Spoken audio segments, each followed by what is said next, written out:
जय शिवराय. मनोज जरांगेने बऱ्याच आंदोलनाला भेट दिली. मनोज जरांगेने रोहित पवारला भेट दिली, मनोज जरांगेने बच्चू भाऊला भेट दिली. मग तिथं बी बच्चू भाऊच्या विरोधात कार्यक्रम केला आणि इकडे रोहित पवारला बी टोमणे दिले.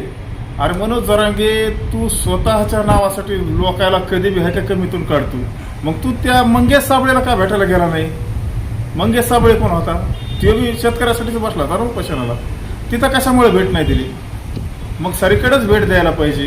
शेतकऱ्याची बाजू जर मांडायची तर मग शेतकऱ्यासाठी योगदान बी देणारे भरपूरच ना. बच्चू भाऊ कडूत, आपले राजू शिट्टीत आणि पुन्हा ते रवी तुपकरत, त्यांचं किती मोठं योगदान आहे आणि किती मोठा लढा आहे शेतकऱ्यासाठी.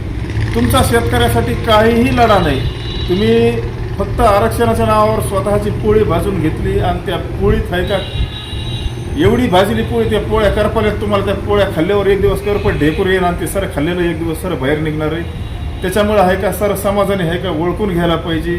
ह्या कुणबीकरणामध्ये ह्या जे निजामाचं पाहिजे ना आरक्षण, ज्या निजामाचं तुम्हाला आरक्षण पाहिजे ते आरक्षण काय हा पूर्ण मराठा समाज घेणार नाही. त्या कुणबी नोंदीला आजच्या घडीला मराठा समाज विरोध करायला लागला. ज्या दिवशी तुम्ही कुणबी होता आणि त्या दिवशी मराठा तुमचं नाव जाईल आणि त्याच्यात 10-5 हजार लोक होतील. लय जास्त तर जास्त काय सांगू शकत नाही मी. 10-5 हजार लोक होतील, पण त्यांना ते म्हणजे त्यांचं जे मराठा नाव आहे ते कुठंतरी वगळलं जाईल.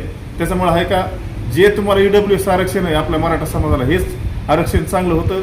हे आरक्षण गेल्यामुळं मराठा समाजाचा एवढा मोठा तोटा झाला आहे. येणाऱ्या पिढीला 4-2 महिन्यात ह्या गोष्टी कळत्यानं. कारण भारतातले सारे आंदोलनं आरक्षणाचे बंद झालेत. कारण EWS आरक्षण आहे का सरकारने साऱ्या भारतात लागू केलेले.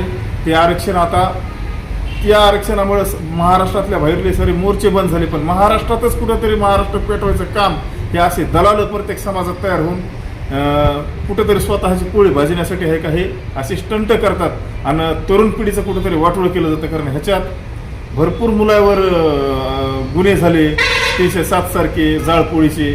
पण ज्याची त्याच्याच आईवडिलाला खटावं लागतं. तिथं काय मनोज जरांगे येणार नाही. मनोज जरांगेवर एक सुद्धा गुन्हा कुठला नाही. फक्त एकच गुन्हा आहे, तो बी 420चा लोकांचे पैसे बुडलेला. मनोज जरांगेच्या फॅमिलीवर कोणता गुन्हा नाही, काय नाही. आज आमच्यावर असले गंभीर गुन्हे तर आम्ही 2-2 वर्ष जेल काढली, 5-5 वर्षाची शिक्षा लागली समाजासाठी.